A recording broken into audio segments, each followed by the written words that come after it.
მშვიდობა დილისა მეგობრებო მოგცეთ ღმერთმა პრომეთემ მეგობრებო პრომეთემ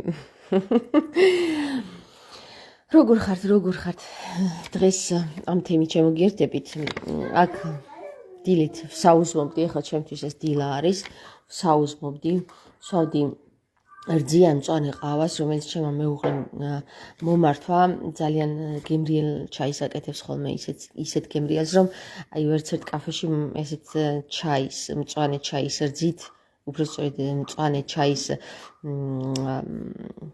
ნაღებით ვერ დალევ და ისეთი მაგარი ჩაია რომ ვიჭექი აი აქ ჩემთან სამზარეულოში მაგიდასთან და ჩემმა ბიჭმა ერთი ფურცელი გადმოვარდინა წიგნიდან რომელიც აი ახლა სურათი გადავიღე წიგნიდან და ეგდო რა ვიცი ხანსად მივაგდებდით ამ ფურცელს ხანსად და საბოლოო ჯამში მომაწოდა ახლა ეს ჩემმა ბიჭმა და მითხრა რომ დედა წამიკითხე ეს ფურცელი წამიკითხე მეუბნება რა და ხო და კაი მეთქი წაგიკითხავ და რას ვკითხულობ ეხლა რამდენჯერ წამიკითხავს მაგრამ ამ თვალით არასდროს არ წამიკითხავს და ეხლა წაგიკითხავთ მეგობრებო რა ძალიან საინტერესო რაღაც მინდა მოგაწოდოთ აი ამ ინფორმაციით გამოშტერებული დავჭი რომ წავიკითხე მეთქი აქამდე სად იყავი შვილო რა თუ არ მომაწოდა ეს ფურცელი ეხლა ნახეთ რა ხდება რა ესე იგი ერთ-ერთმა თქვა რომ ვერ კითხულობ სხვას წააკითხეო და მოდი გეტყვით რა რომ არ მაქვს იმდენი თანხები რომ ხა სხვა მოვიწვიო და ვაკითხინო და იმის ჩანაწერები მე დავჯდე და დავაპროგრამო და ჩავწერო და დავჭრა და დავამონტაჟო გესმით ანუ მართლა გეუბნებით მე ვიცი რომ კითხვა მიჭირს საერთოდ იმიტომ რომ დისლექციის მქონე ადამიანებს კითხვაც უჭირთ და წერა იმის შემთხვევაში რომ ხელი არ მიხვება ისე როგორც ტვინი უსწრებს ხელს და ამიტომ მნიშვნელოვანი არის ის რომ გაიგოთ რას ვკითხულობ და არა ის როგორ ვკითხულობ ხდებით კონცენტრაცია მოახდინეთ იმაზე რას ვკითხულობ და არა იმაზე როგორ ვკითხულობ გასაგებია რომ ყველა არ არის დაჯილდოებული იმ ნიჭით რომ გამოთქმით ლამაზად და გამართულად სწრაფად იკითხოს ჯერ იქით სწრაფი კითხვასულაც არ არის ნიჭი ეხლა ნახეთ რა წავიკითხავ იყო პრომეთე იყო დრო, როდესაც დედამიწაზე ადამიანები არ ცხოვრობდნენ. ზღვა სავსე იყო თევზებით, მზის პირველი სხივების გამოჩენას ფრინველების ღიარული გალობა უსწრებდა. გარეული მხეცების ღრიალი კი მარტო დაღამებასთან ერთად წყდებოდა. მხოლოდ ადამიანი არ იყო. და აი ერთხელ ტიტანი პრომეთე ზევსის მიერ დამარცხებული ძველი ღმერთების შთამომავალი დაეშვა გაველურებულ დედამიწაზე. მან იცოდა რომ ნიადაგში ზეციური თესლი ინახებოდა და მისი გაცოცხლება მოინდომა. ხელში თიხის ნაჭერი აიღო მოზილა და უკვდავი ღმერთების სახე მისა. ამ უსიცოცხლო თიხის გასაცოცხლებლად მან ცხოველების ცუდი და კარგი თვისებები აღმოაჩინა და თავისი ნაკეთობების გულში ჩადო. ანუ ესე იგი წარმოიდგინეთ პირდაპირ გვიყვება ეს მითოლოგია იმას, რასაც ენოქი გვიყვება რომ ეს დაცემული, ანუ ანგელოზები, რომლებიც დედამიწაზე იყვნენ ჩამოსული და რომელსაც გნოსტიკურ სახარებაშიც ვკითხულობთ, რომ 360 ანგელოზი ქმნიდა ადამიანს თავისი მარჯვენა მარცხენა მხარით, აგერ წერია აქ პრომეთეშიც, რომ ჩამოვიდა ეს ზევსისგან დამარცხებული ტიტანი პრომეთე დედამიწაზე და მოინდომა აქ რაღაცა ექსპერიმენტების ჩატარება. ეხლა ნახეთ, გავაგზავნოთ. სიბრძნის ქალღმერთმა ათენამ კი მათ სული შთაბერა. ანუ ვის ჩაუბერია მეგობრებო სული ჩვენთვის თუ იცით. რო ვიძახით სული წმინდამ დიახ სული წმინდამ და ეს სული წმინდა ყოფილა თურმე დედრი თვალები არ გაგიფართოვდეთ მეგობრებო. ასე წარმოიშვნენ პირველი ადამიანები. თავიდან ისინი პატარა ბავშვები უსვიჟვირები და ზებრელოები იყვნენ. უჭირდათ ხელფეხის ამოძრავება, თვალებს ახელდნენ, მაგრამ ვერაფერს ხედავდნენ. მოვიდა ქრისტე და მერე აუხილა ყველას თვალები. ეს ჩემი დამატება იყო, ხო? მაგრამ ვერაფერს ხედავდნენ. ხმები მათ ყურამდე აღწევდა, მაგრამ არაფერის თქმა არ შეეძლოთ. ისევე უმიზნოდ ცოცხლობდნენ, როგორც ღრმაძილში ჩაძირულები. არ შეეძლოთ არც ჯოხის გათლა, არც ყველაზე ცუდი ქოხის აშენება, არც თოხის ჭურჭლის დამზადება. მათთვის არ არსებობდა არც ზამთარი და არც გაზაფხული. რატომ იცით? იმიტომ რომ რადგან წელიწადის დროებს ერთმანეთისგან ვერ არჩევდნენო, ხდებით? გასაგები, დროც იგივეა, მეგობრებო. დრო შემოვიდა მაშინ, როცა ჩვენ გავაცნობიერეთ. დრო კი არ შევქმნით ჩვენ არსებობდა დრო, უბრალოდ ჩვენ ამ ცნობიერებამდე ავედით და ესე ავდივართ თანდათან ძილიდან გამოვდივართ, ბურუსიდან გამოვდივართ და ავდივართ იმ ცნობიერებამდე, რასაც ფლობენ ღმერთები და ასე რომ ეზოთერიკა და ასტროლოგია და ყველაფერი რაც ეხლა წავიკითხავ, აქაც წერია. ყველაფერი რაც დაცემულა ანგელოზებმა, ადამიანებს განდეს, აი ამ პრომეთეს სახით, მოდი გავაგრძელოთ. ისინი არის ღმერთების მოცემული ჩვენდამი. მათ საქმიანობაში არ არსებობდა არანაირი აზრი და წესრიგი. ხვდებით? ესენი ქაოტური ადამიანები იყვნენ, რაღაცა ბეცი ადამიანები, რომლებიც იყვნენ პრომეთეს მოზილული რაღაცა მასა. ხო და დღეს მქონდა სხვათა შორის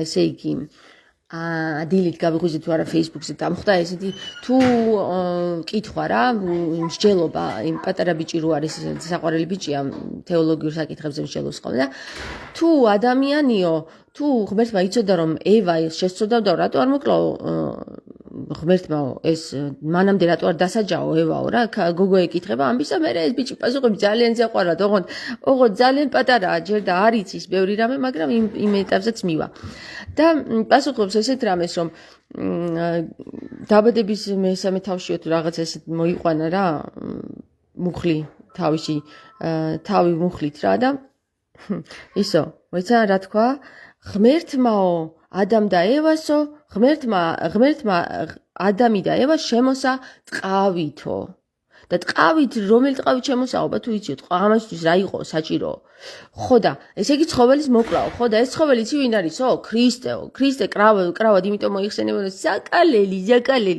არ არის მართალი რა თქმა უნდა მაგრამ ეს მისი ახსნა არის ეხლა გავაგრძელოთ მოდი ამ კავშირში იყო ამასთან და იმიტომ გითხარით მაგრამ პრომეთეს ისინი შემოქმედი ძლიერი გულით უყვარდა და უყურადღებოდ არტოვებდა პრომეთე ყოფილა თურმე ჩვენი ყვეთი მან ასწავლა ადამიანებს ხელობა მისცა ცოდნა სწავლა წერა კითხვა და ანგარიში სხვათა შორის გააცნო ლითონები ასწავლა როგორ უნდა მოეპოვებინათ და დაემუშავებინათ ისინი ისე მეუბრუნდეთ ენოქის წიგს და ვხედავთ რომ თურმე პრომეთეც ყოფილა ერთ-ერთი დაცემული ანგელიოს რომელმაც ადამიანები შექმნა და შემდეგ ადამიანებს მისცა ეს ცოდნა. პრომეთემ მოათვინიერა გარეული ხარი და უღელი დაადგა, რათა ადამიანებს მისი ძალა მიწის დასამუშავებლად გამოეყენებინათ. პრომეთემ ცხენი ეტლში შეაბა და აი ნახეთ მეგობრებო ცხენს როცა ჯირითობდი ხოლმე ხო სულ მიკვირდა რა ეს ადამიანი ამის აზრზე ვერ მოვიდოდა რომ ცხენი მოეთვინიერებინა რა აი უბრალოდ აზრზე ვერ მოვიდოდა მე ადამიანებს უყურებ რა დონეზეც არიან და ამ დონის ადამიანი უბრალოდ იმას ვერ გაიაზრებდა რომ ცხენი დაეჭირა და ზედ შემომჯდარიყო ისეთი რაღაცა არის ცხენზე ჯდომა რა და აგერ პასუხიც გამეცა რომ პრომეთემ ცხენი ეტლში შეაბა და ადამიანებს დაუმორჩილა ხვდებით რა ხდება ესეც ღმერთებმა მოგვასწავლეს ბრძენმა ტიტანმა აშენა პირველი გემი აღკაზმა და აუშვა სელის იალქნები რომ გემს უნაპირო ზღვაში ადამიანების სწრაფად წაეყვანა უცინ ადამიანებმა არ იცოდნენ რომ რა იყო წამალი არც შეეძლოთ სნეულის განკურნება მაგრამ პრომეთემ მათთვის წამლები აღმოაჩინა და სნეულებს ზღვარი დაუდო აქაც იგივენაირად ეს მითოლოგია მოდის ენოქის წიგნიდან მეგობრებო ხო ენოქი არაფერს არ ანუ კიდე ბევრ რაღაცას აღწერს, მაგრამ აი ეხლა რაც წავიკითხეთ, ამას აღწერს ზუსტად ენოქის წიგნი და არა, ენოქის წიგნი ის არის რაღაცა. არა კანონიკური. პრომეთემ ასწავლა ადამიანებს ყველაფერი, რაც ცხოვრების სიმწარეს ამსუბუქებს. ხვდებით? სიმწარეს ამსუბუქებს და არა პირიქით ამწარებს, ამხიარულებს და აბედნიერებს ადამიანებს. ესე იგი ასწავლა ყველაფერი ცხოვრების სიმწარეს ამსუბუქებს, ამხიარულებს და აბედნიერებს ადამიანებს. ამ დროს ზეცაში თავისი შვილები უკაცრავად ყელში გამეჭდა. ამ დროს ზეცაში თავის შვილებთან ერთად მეფობდა ზევსი, რომელსაც თავისი მამა კრონოსი და მასთან ერთად ღმერთების ძველი მოდგმა დაამხო. ახალგაზრდა ღმერთები ცნობის მოყარეობით უყურებდნენ დედამიწის ახალ მცხოვრებლებს. აი ექსპერიმენტები ვართ რა. აშკარად იცოდეთ რომ ექსპერიმენტები ვართ და არავინ არ იცის აქ რა მოხდება ღმერთები ჩვენზე დაკვირვებებსა და ექსპერიმენტებს აწარმოებენ რო იცოდეთ და ეხლა ვიღაცა გამოხტება და მეტყვის რომ ღმერთმა თავისი შვილი გვაჩუქა და მე ჯვარზე გააკრე და ის გამოხტებით და მეტყვით ეგეთ რაღაცას და გეტყვით ეგეთი ღმერთი და ეგეთი მამა არის იალდაბაოთი რომელიც არის ძველი აი ამ ბრმა ადამიანების ღმერთი და ქრისტეს მამა არის ქრისტეს მამა არის ის, ვინც ჩვენ უნდა მივხვდეთ, ვინ არის. უნდა როგორც ქრისტემ მოვიდა და შეცვალა ეს ძველი ბრმა მრევლის აზროვნება, ისე ჩვენ უნდა დავემსგავსოთ ქრისტეს და მივხვდეთ, ვინ არის ქრისტეს მამა.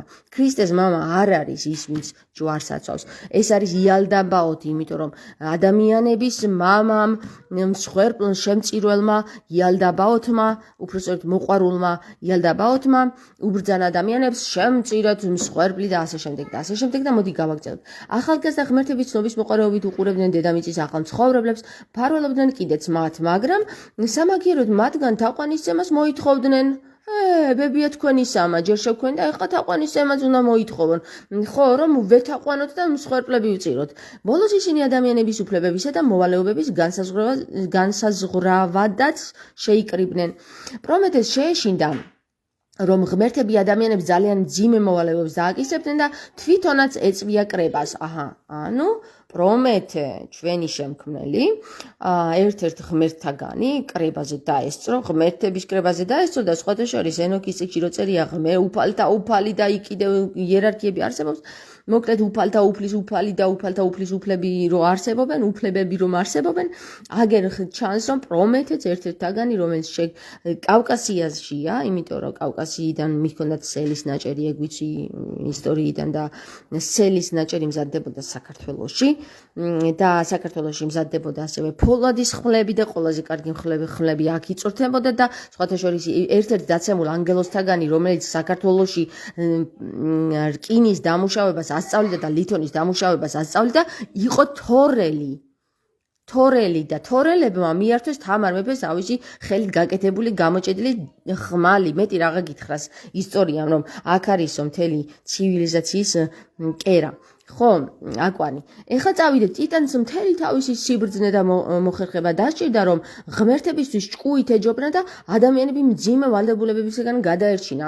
უყურე, ნახე, ღმერთები გვქმნიან, როგორც ჩვენ ვქმნით ეხლა რობოტებს, ან ბიორობოტებს და შემდეგ მათ გამოვიყენებთ, ხო? ასევე შექმნილები ვართ ჩვენს და იმ ღმერთმა რომ შეგვასხა ის კანი და კანი ქრისტეს კრავი კი არ არისო, ის პატარა ბიჭი რო ამბობს. არ ვიცი რა ქვია მაგ ვიცი, მაგრამ ხშირად ხდება ხოლმე Facebook-ზე თეოლოგიურ საკითხებს რო განიხილავს რა. ხო და ქრისტეს კრავი კი არა ხალხო. ხორცში ჩასვეს სული, ის ენერგია ჩასვეს ხორცში. ეს ეხლა ხელი დაიდეთ სხეულზე. აი ეს სხეული რაც გაქვთ, ეს არის კანი. რაც შეგვასხა ჩვენ ღმერთმა გამოგუკეტეს კანში, ხვდებით? და კანში რომ გამოგუკეტეს, მეგობრებო, მე მოინდომებს ჩვენი გამოყენება.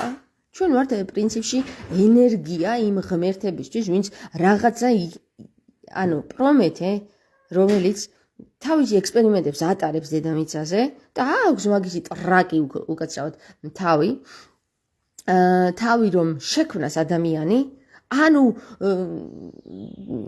დღევანდელობაში რო ავიღოთ, არის ილონ მასკი რა, არის ილონ მასკი, შექმნის თავის რაღაც გამოგონებულ ბიორობოტს, უბრალოდ ადამიანს და მე ამად ასწავლის რაღაცეებს. ეხლა ნახეთ რა.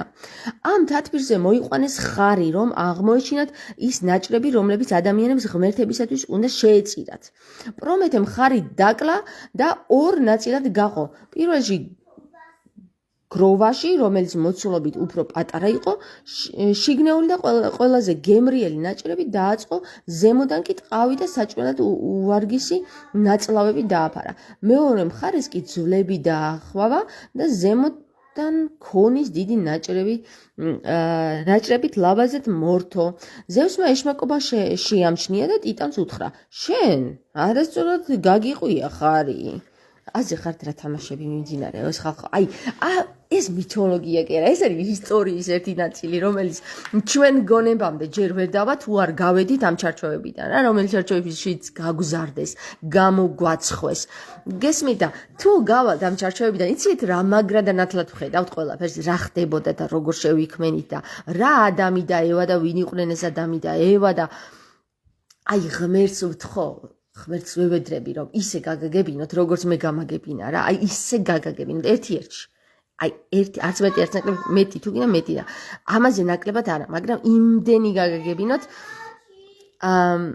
რამდენიც მე გამაგებინა აი ხლა აი ამ ყველაფრისგან მოდი მეც აღარ გავაგზავნებ დავასრულებ ხა დანარჩენი თქვენ წაიკითხეთ ეს არის ბავშვების წიგნი ბერძნული მითები და ხო მოვალ ეხლა ვერედიკო მოვდივარ ხო და მოკლედ მეგობრებო ძალიან საინტერესო იყო რა ჩემმა ბიჭმა მომაწოდა დღეს თემა რომ აი ამაზე ილაპარაკეო თუ ვის შეუქმნივართ რანი ვართ და ჩვენ კიდე ღმერთი გადაგარჩენს ღმერთმა გადაგარჩენს კი არა ხალხო განძიე ხელიო ღმერთი კი გადაგარჩენს ღმერთმა შვილი მოგიგზავნა ის კიდე მოუკალი შენ კიდე გადარჩენას ელი ღმერთისგან არა მეგობარო არა ტყუი და ცდები აბა დაგემშვიდობეთ და გაანძრიეთ ხელიო გვეუბნება და ჰელი გაანძრიეთო ან სინათლე შემოიტანეთო ჰელიო არის სინათლე იცით თქვენ და უნდა შეიტანოთ თქვენს გონში ეს სინათლე რომ შემდეგ ამ სინათლემ ხო ეს სინათლე გაგიძღოთ წინ გზა განახოთ სად არის რა არის გზა და ჩვენ კიდე შევხვდებით 21-ში 22-ში და 23 მარტს ეხლა რამდენიმე დღეში რომ არის ესე იგი პარასკევი მომდევნო პარასკევს შაბათს და კვირას ჩვენ შევხვდებით ერთმანეთს ჯვარზე ასე რომ იქ დანარჩენ თემებზე ვისაუბროთ გავიცნოთ ერთმანეთი და ასე შემდეგ გაკოცეთ მეგობრებო გისურვებთ ბედნიერ დღეს